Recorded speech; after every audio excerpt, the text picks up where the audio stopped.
Welcome to the Survivor Mitzvah project presented by Zane and Buzby. My name is Georgina and I'm the lead moderator for this session. So I'm here to ensure that this session runs smoothly and safely. So please let me know if you have any concerns or questions by messaging me using the chat function. So in order to make this a welcoming environment and also show off the fact that we have participants from all over the world, please ensure you've changed your name to state your full name and your city. You can rename yourself by hovering your mouse over your name in the Participants tab and clicking the Rename button. So in order to get the best experience with no distractions, we recommend you watch this session in Speaker View. You can change from Gallery View to Speaker View by clicking the Speaker View button in the top right-hand corner on the Zoom window. We'd also really like you to turn your videos on during the session because being able to see each other really helps to create more of a community atmosphere. For security reasons, we may remove people who have their videos turned off.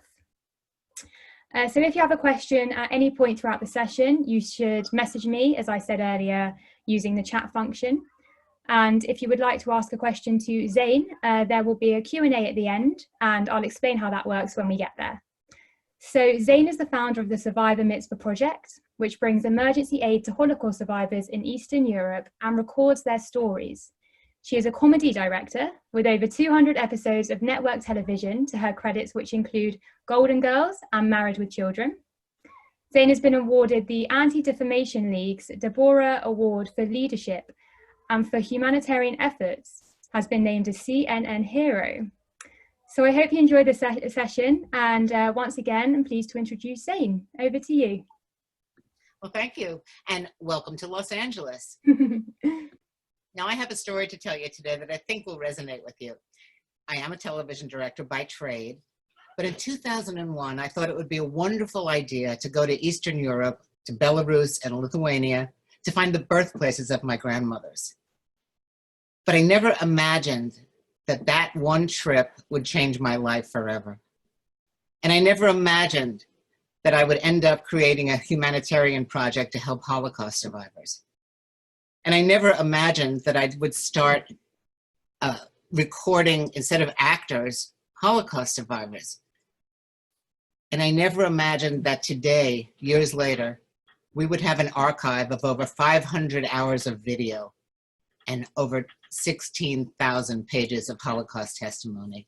But back to my story.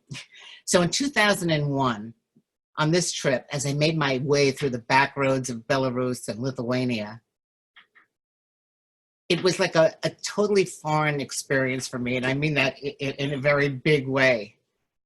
There were bullet holes on the facades. There were villages that were lying in disrepair or just deserted. There were no cars, there were no restaurants. And it was like a haunting ruin of a landscape, and it just made the period of the Holocaust seem so close, like it happened yesterday as I was walking down these crooked streets and crossing these same rivers and going through these same forests where thousands hid and thousands were murdered. Now, I had a little list in my pocket of about 8 Holocaust survivors that someone had given me because I might be passing through their way. And these were people who were very old in their late 80s and 90s who needed some help. So I was prepared, and I brought some gifts and some food and some medicine, and I visited people, total strangers, on this trip. Now, I would go up to their door, knock on it, and no one was ever home. And then I'd go around back and see person after person, people in their 80s and 90s on their hands and knees, digging up their potatoes, because if they didn't, the ground would freeze. It was September, and they wouldn't have a winter food supply. Now, my presence scared the hell out of them, because these are people who do not have a good history of strangers knocking on their door. So I just yelled out, Shalom Aleichem.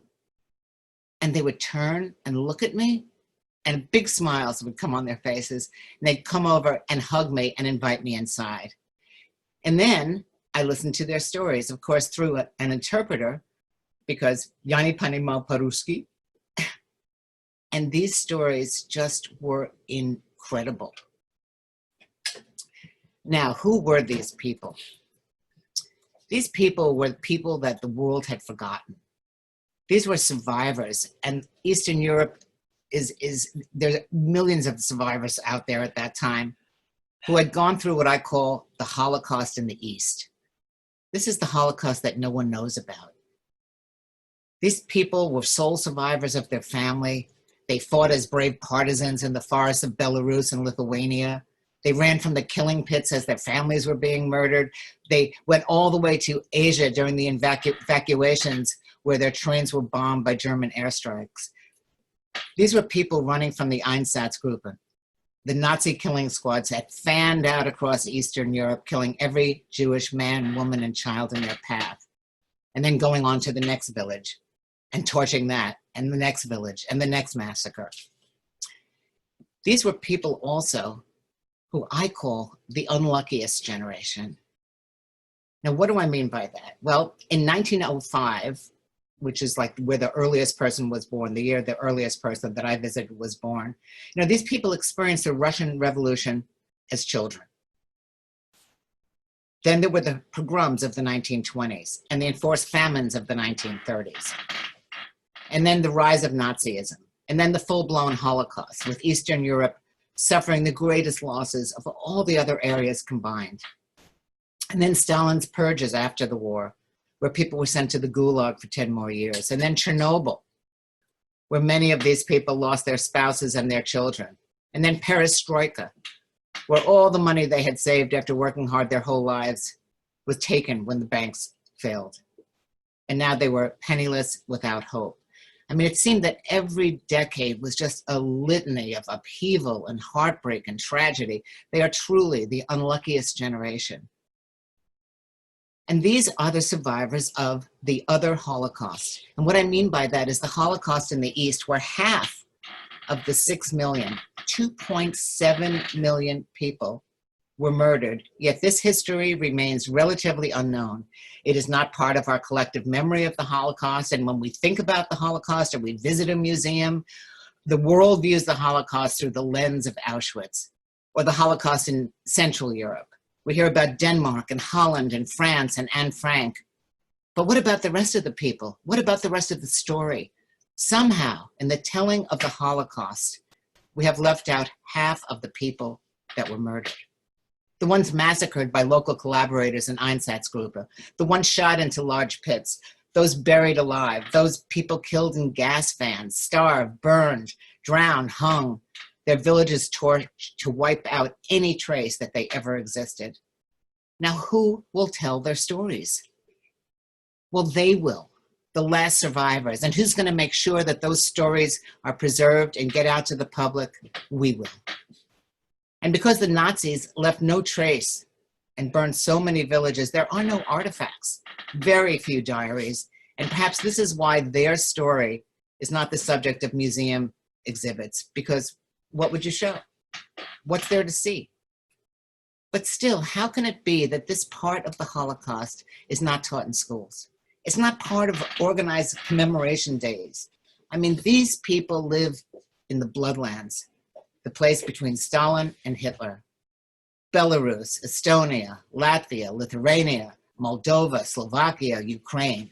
Now, in the early 1900s, during Tsarist times, which was the time of my grandparents, half the population of their villages were Jewish, at least half. But by 1941, those populations were burned alive in synagogues or shot in the forests. And my ancestral villages of Vishneva and Ivanets, when I visited them, there were no large families to welcome me. There wasn't a trace of any Jewish life. Some of the cemeteries were just desecrated. And many of you who may go to Eastern Europe to search for your roots will likely find the same destruction and the same emptiness. Now, when the Survivor Mitzvah Project goes on humanitarian missions, we help survivors and we also record their stories, because I feel that these personal accounts, these first-person accounts of what happened to them, can finally be heard. And being part of this archive is incredibly meaningful to survivors. It gives them purpose and closure, because this archive is the survivors' legacy to all of us. These stories are the only thing they have to give us. These stories of painful experiences and touching family reunions and, of course, the family murders it's really a story of endless courage in the face of such major catastrophes. More precious than gold are these stories. I really believe that, because we want to hear finally about the fight for survival, about the resistance, about the people who fought in the forest, and also about their post-war experiences and wisdom. And most of the survivors that I've spoken to, they have one great hope, and that is they wish for a peaceful world, a peaceful future for all of us. Now, I'd like to play video one. This is a video that I shot on my camcorder when I was just starting to figure out how I could help these people, and I wanted to like get the word out. So can we roll video one?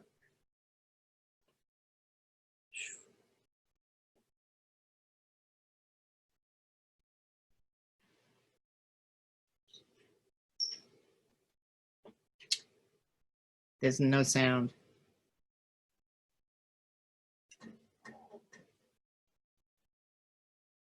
Can you put the sound up? And restart that?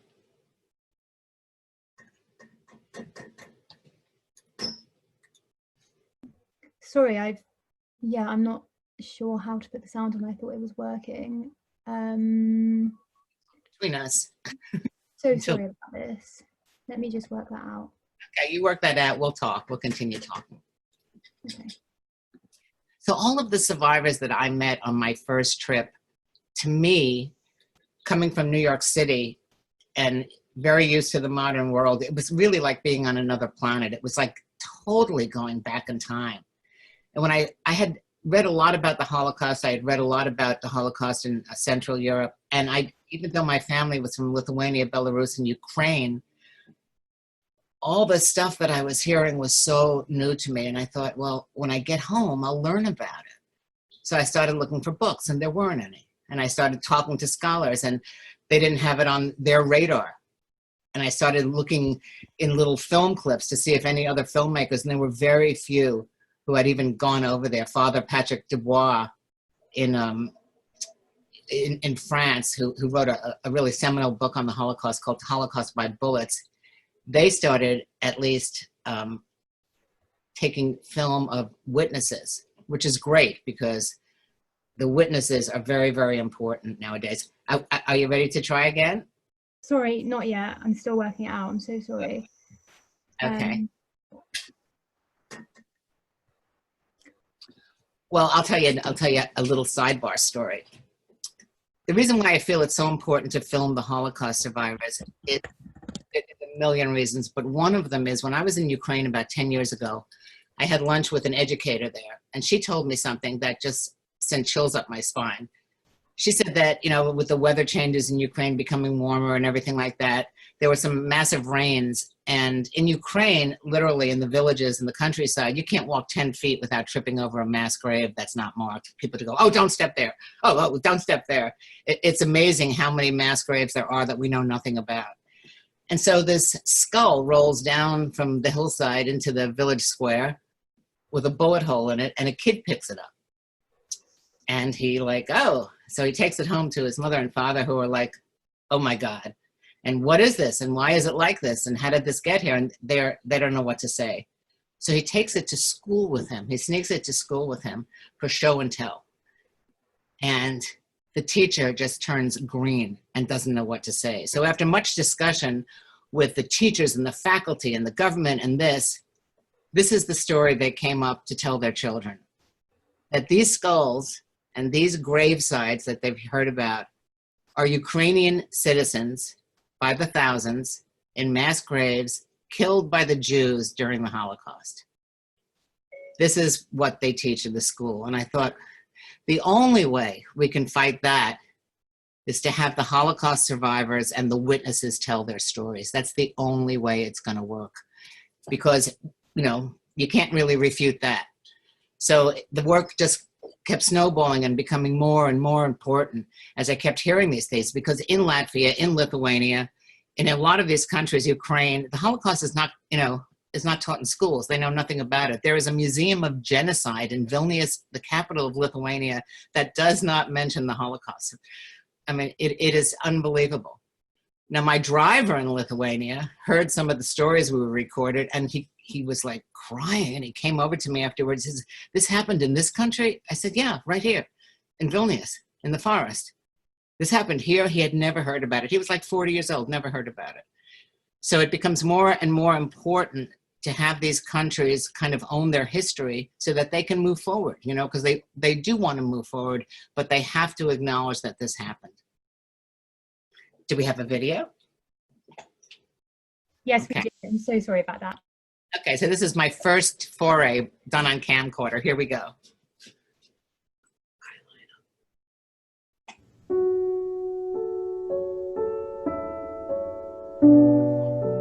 They are strangers, but they are members of our family.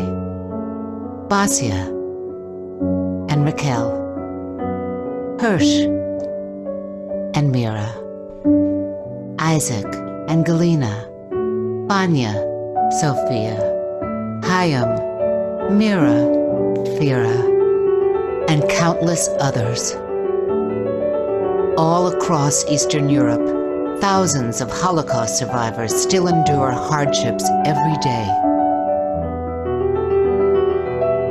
In their 80s and 90s, frail, exhausted, in failing health, after all they have been through, life is still such an unfair challenge. This is why we give. This is why we go. Because these are members of our family.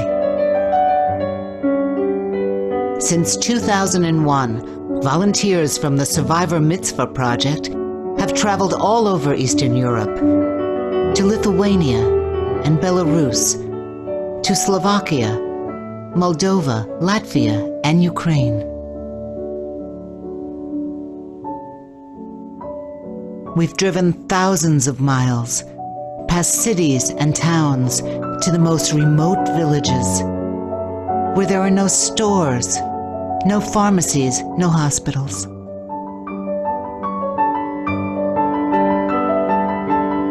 We stay in their huts. We share a meal.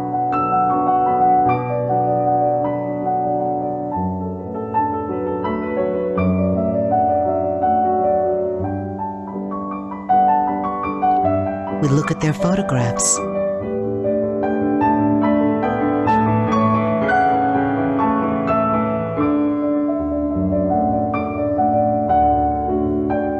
We listen to their stories.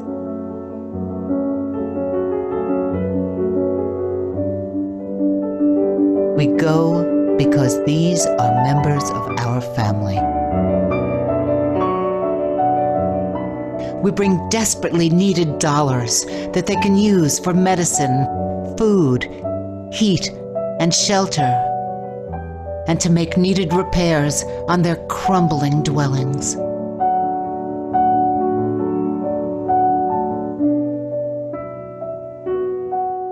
It takes so little to make an enormous difference in their lives. We bring anything that we can think of that can help make their last years a little brighter.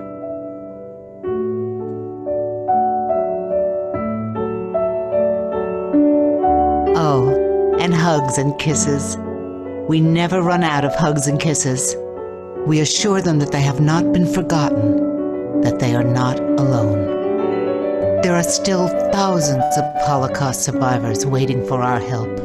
Join us, and together we can write a more hopeful final chapter of the Holocaust, one of friendship, love, and kindness. They are strangers, but they are members of our family. Become a rescuer. Donate today at survivormitzvah.org. You can make a difference.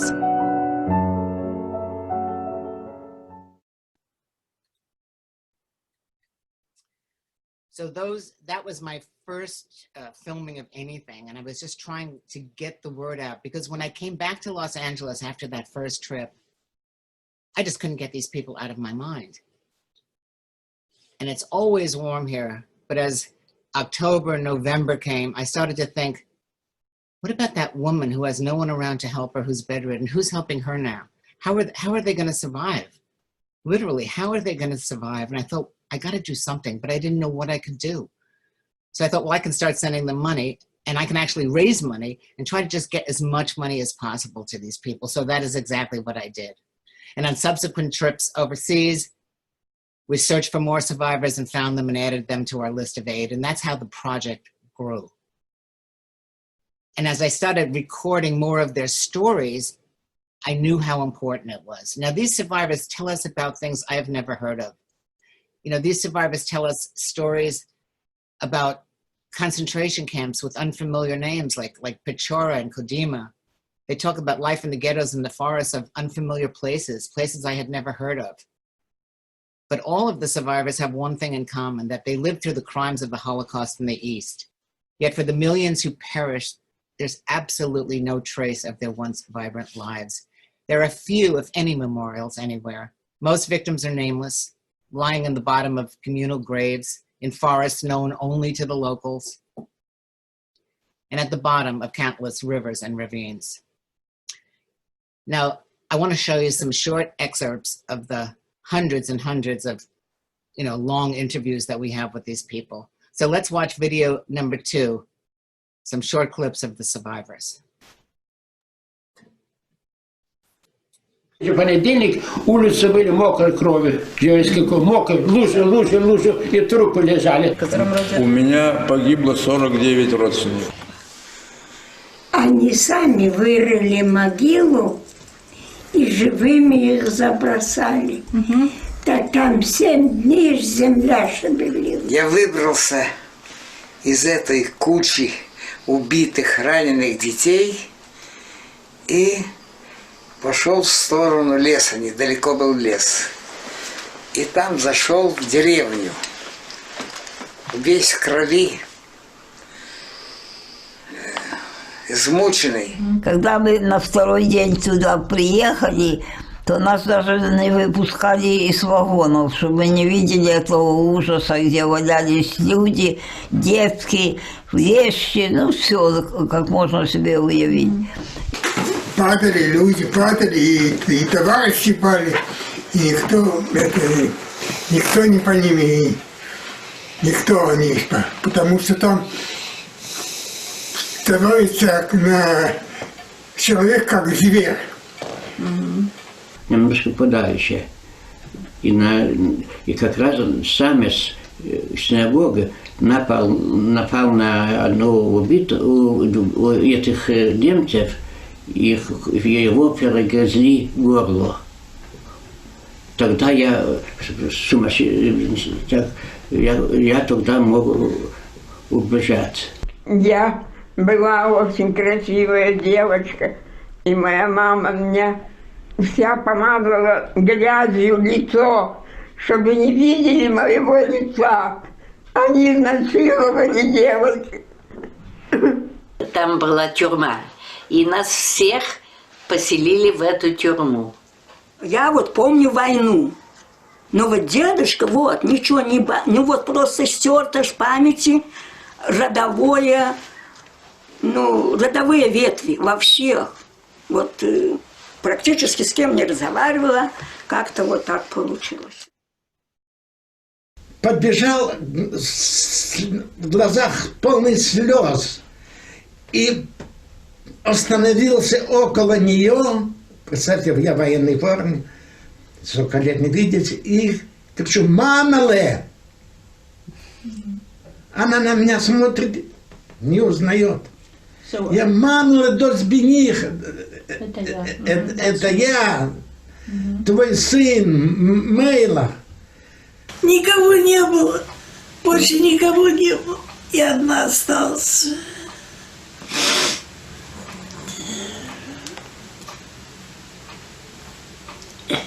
Сначала испугался, потом понял, что это папа.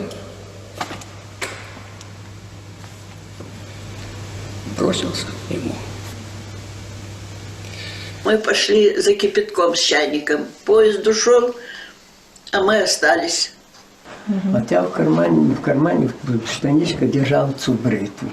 Если поймает, я себе упью.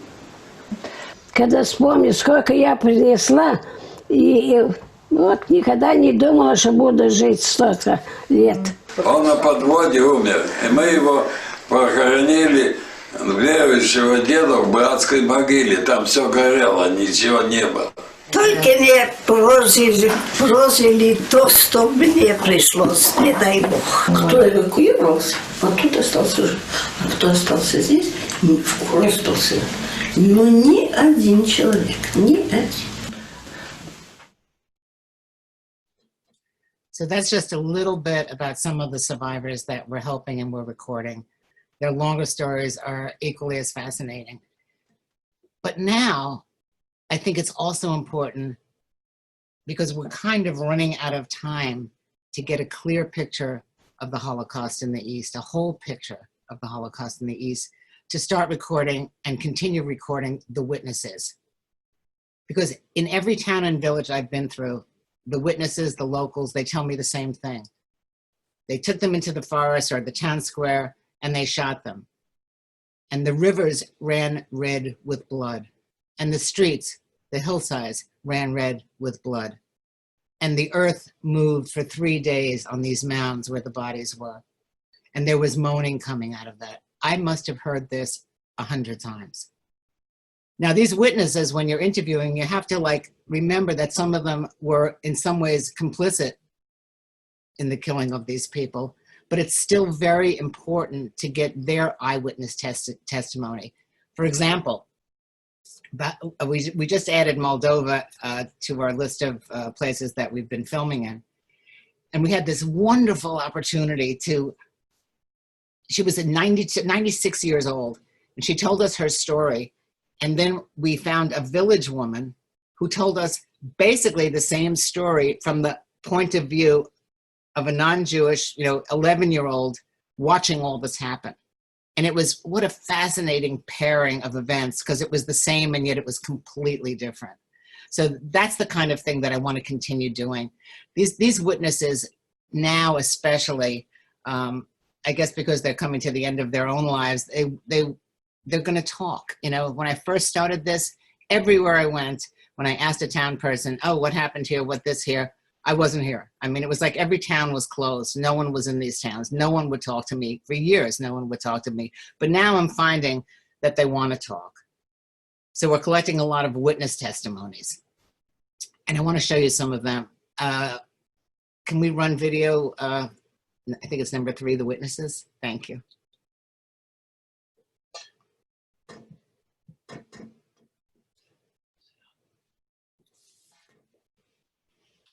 І їх того, як чи вивезли, чи вивозили, вистроїли і стріляли ж. Ну кажуть, що живі падали раніше, що не вбили ще його, а він раніше падав, хотів жити. І прокопалися в більшу яму, самі жили на себе, і доколи посадили, доколи ями так не стріляли. Ну что, страшная загадка, конечно. Там же крови, там же это. Ой, здесь было все слышно. Ну что ж вы думаете, с автоматом же их убивали? А вони що? Вони це над'їхали, 4 чоловіка отряд. І простріляли і виїхали. Їх ніхто не бачив, не всі були закриті. Знаю, що ми як йшли все время вже після війни, то там кофточка лежить, там та лежала, там те. Ну вони вже були загорнуті, а земля такого. Кинули в яму, уже корова вчера ухо шла, вот он задохнет. Шашеву еврейк формат, я, конечно, дымать, кумье. Зачи, у адусу, що расторнату, лапода коло. Що зачи, та не лекуться диаб. Да я вам луата, так и нам кучи. Да я купомну, шанлат купомну, шьяндус, шья царака убавут. А почесть, зачи май врал. Що винит era у nebun acolo în blaie cu sapa prin grădini, evrei omorâți.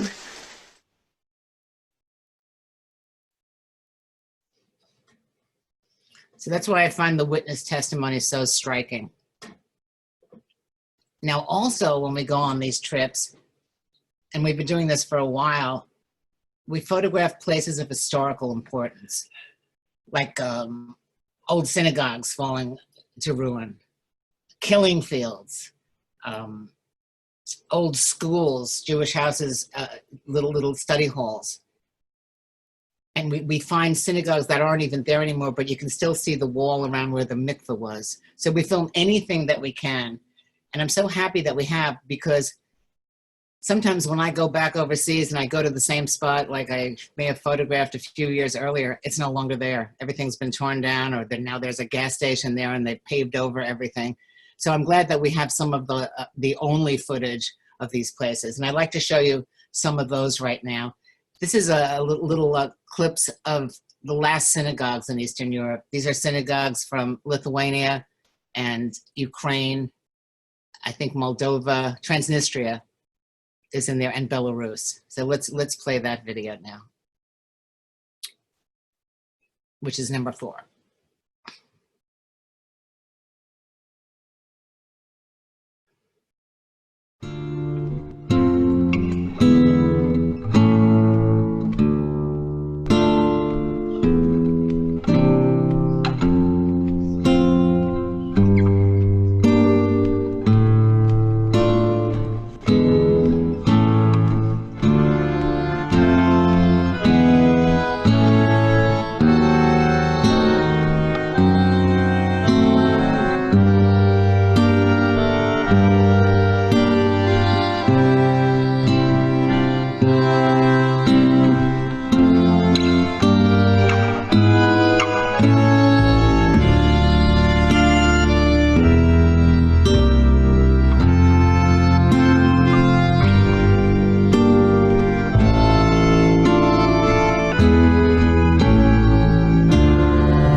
So that's why it's so important, because a lot of these places, as you can see, they're on their last legs. They're crumbling every time I go there. There's less and less of them. Some have started being restored and then money ran out, and then they're just sitting there. And it's really interesting to go into a tiny little town when there's like 10 huts, and then there's this enormous, massive, like synagogue from the 1600s in ruins that just dwarfs the whole countryside.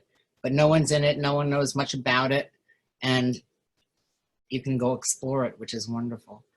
So all of this material, which is never before recorded, is part of our archive, which, you know, I truly believe will have a significant impact in education and historical importance far into the future, because it's the only archive of its kind. It's a living history. It's playing a vital role right now in opening up a modern day dialogue on justice, tolerance, human commonality, and a warning to confront evil wherever it takes hold, which is so important in our world right now, which is being torn apart with hatred and intolerance. This is an archive for our time, for the present world to see. Now, I want to show you some of the aspects of the archive that we're working on, because there are so many aspects to give you a big picture. I mean, we have so much footage. And so let's look at video number 5.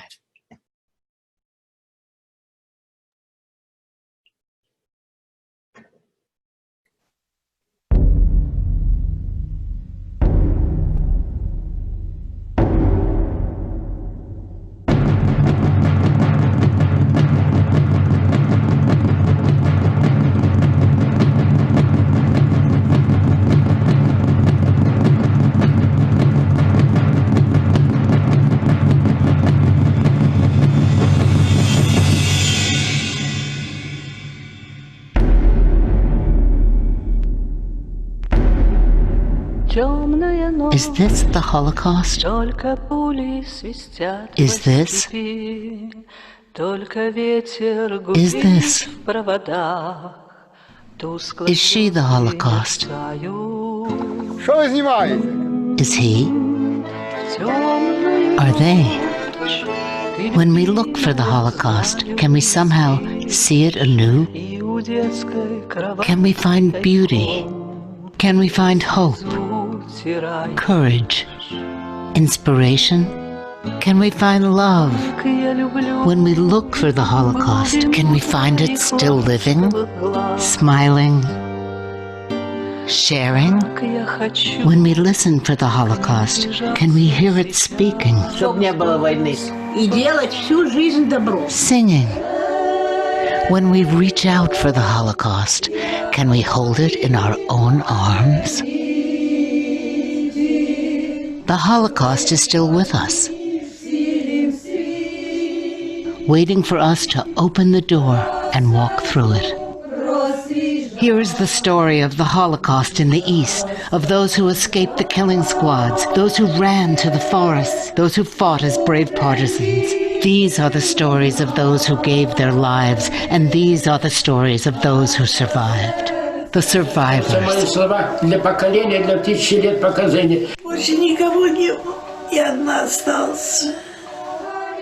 In their own words, for the first time being told, these are the stories of the witnesses, the resistance, and the rescuers.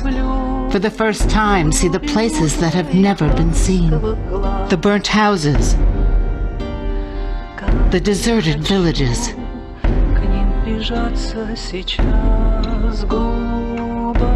the abandoned cemeteries, the killing fields, the places their families were massacred, the majestic synagogues,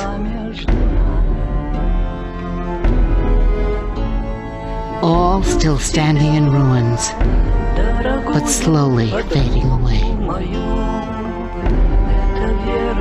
Here are the forests where they fought, the bunkers where they hid. Here are the images, the letters, the documents.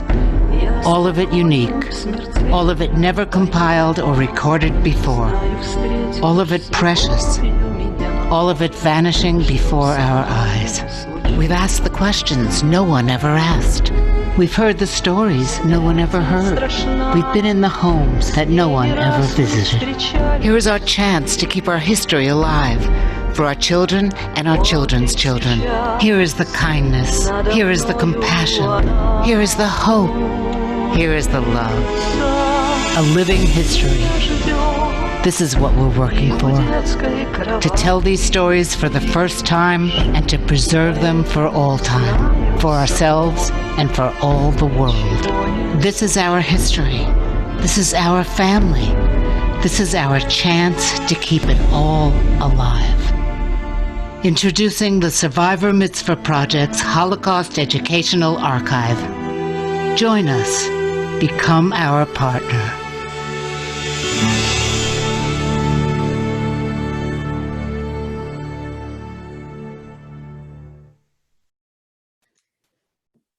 Now, I did my best to show these places and these people in the way that I saw them, because I wanted other people to experience this the way I first experienced it, because it made such an impact on me.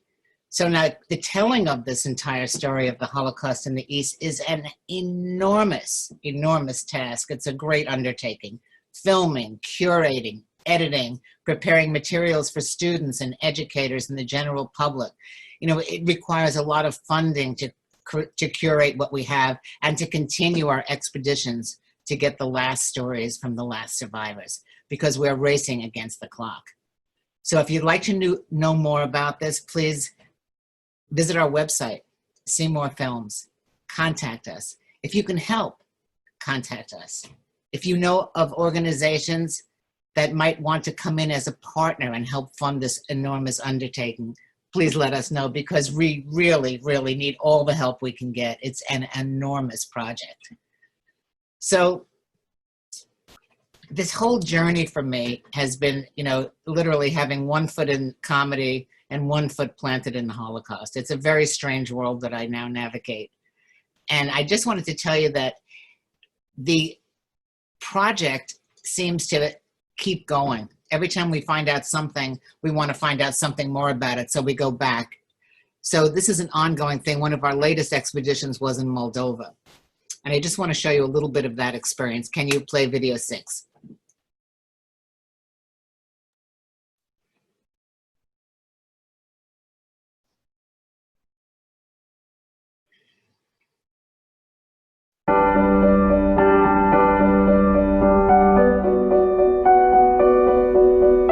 We are in Moldova. We're in the outskirts of Balti, and we're visiting Holocaust survivors who are in desperate need of food, medicine, heat, shelter, a little loving kindness, a visit, and some company.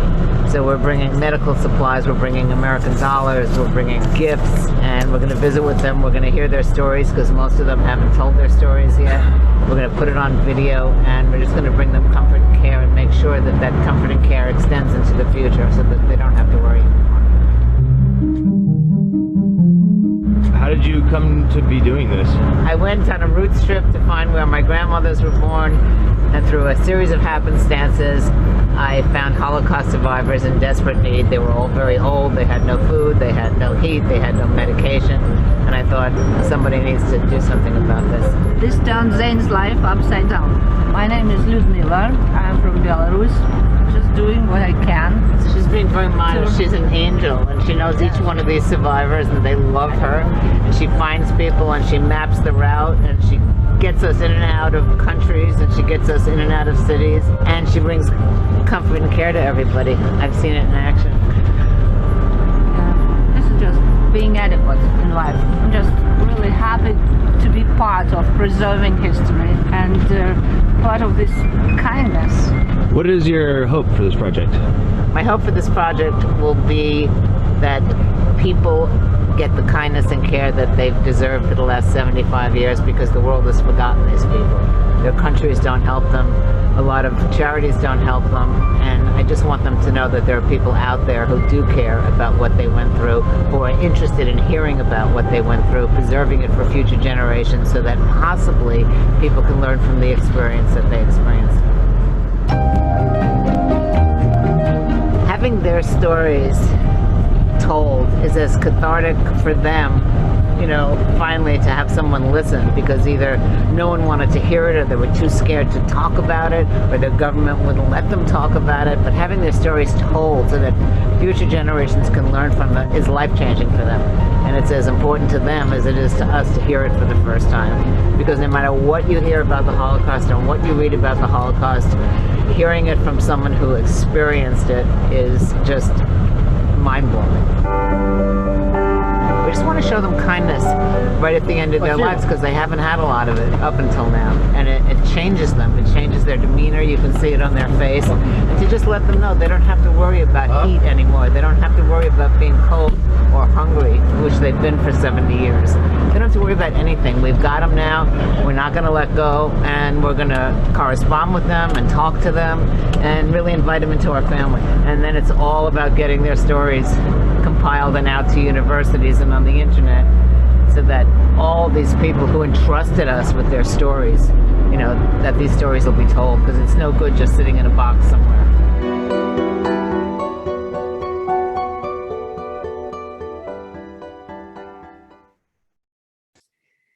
So that's a little taste of what our archive is. And, you know, it's been an incredible journey because I never expected anything more than a 2-week vacation to find the birthplaces of my grandmothers. And look what happened. So like all good journeys, you know, you learn things. And I actually wrote down things that I learned along the way that I'm going to share with you.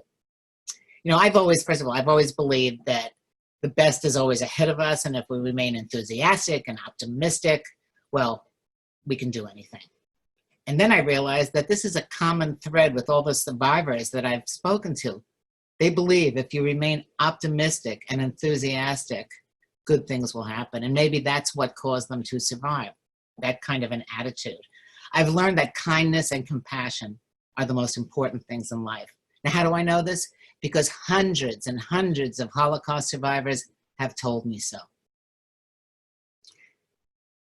They have experienced the darkest days of human history, and yet they hope for a brighter future for all of mankind. That is their wish.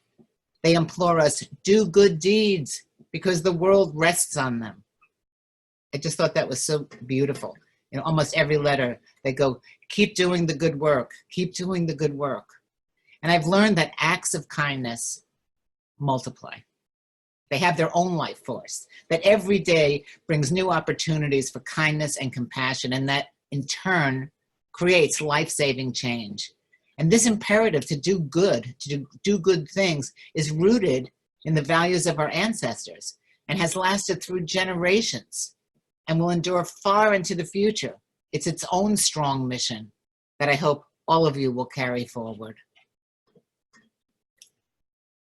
Oh, and I've learned that every day, every single day holds the promise of a magnificent future because every day we get to choose if we will act to make it so. And most of all, I've learned that how we take care of each other on this planet impacts everything. And because of all this, I know that by caring for survivors and recording their stories, that together we can write a more hopeful final chapter to the Holocaust, one of kindness and compassion and friendship and love. And that's my story. So I wanted to thank Deborah Brunner and the Together Plan for putting this together and for all the fine work they do. And I'd like to hand it over if anyone has any questions. Thank you so much, Zane. That was really powerful. And I'm so sorry about the technical difficulties in the beginning, but we got it sorted and it was really powerful. Thank you. So I'm cautious of time because we do only have 1 minute left, but we did get a couple of questions in. If we don't get the chance to finish them now, we will email them out. So just wanted to say that. But for Stephen from Los Angeles, he had a couple of questions. Does the archive live in the walls of any museums or institutions, or are they mainly viewable on your website? Right now, they're viewable on our website, just a few pieces that we've been able to put together. I will say that the United States Holocaust Museum, when they found out about this archive of the Holocaust in the East, they have very few materials. They came out twice already and are very interested in preserving the original materials into their collection, so they'll be online too. Fantastic, thank you. And the other question was, what are your upcoming plans given the ever diminishing number of survivors and witnesses? To get as much money together as I can so that we can go on an extended trip. Because when I was going to go back to Ukraine, I had done various segments. The eastern part of Ukraine, war broke out, and all the survivors said, don't come, it's too dangerous. So that's a place I have got to go. But we've got to finish it. You know, we've got to finish. I'll tell you why. Because when a survivor dies, especially if they're the last survivor of their town and village, with them, boom, dies 100 or 1,000 years of Jewish history, never to be recovered. So we have to get these stories now, or those places where they lived and worshiped, those places where they laughed and cried are just going to become parking lots and shopping malls. And no one will know the story. Yeah. So I really think it's important to get the story out now while we have a chance. That's why I'm actively looking for funders. Mm-hmm. Yeah, definitely. Well, thank you so much, Zane, for your really, really wonderful and inspiring session. And I hope you're all inspired by what you've just heard. And of course, if you didn't get to ask a question, because we did run out of time a little bit, please let us know and we will try and put you in contact with Zane. So yeah, I'm just going to pass over to Deborah, who wanted to say a couple of words. I'll just unmute you. So just before we, because I'm meant to be rushing off to the next final session, which I hope everybody will join us in, I just want to say, Zane, I think what you do is absolutely extraordinary. I think you're amazing, and I am looking forward to working with you as we move into the future. There's lots of exciting things on the horizon for us, and I hope that we can collaborate in finding that funding so that we can really make something out of this archive, because you're absolutely right, it mustn't end up in a box. It's got to live and breathe. Yeah, you're amazing. Thank you. Yes. And I have a lot of help from a very wonderful staff. I want you to say that one of them, I can see Tatiana Mazbanji is here, who helps me translate and helps me do everything. So, and I've had some wonderful people on these trips who do recording for us. Amazing. You're amazing. Your team's amazing. Thank you. Yeah. Thank you. Gina. Yeah, thank you so much again, Zane. Yeah, so just as a reminder to obviously message us if you have any questions, and we will try and answer them. And so the next session begins at 6 o'clock, and that is on where do we go next, exploring our current and future projects and how you can get involved. You can find out more and join the next session by viewing the programme on our website. So I'll just unmute you all to say a quick thank you to Zane, and I look forward to seeing you later. Thanks again.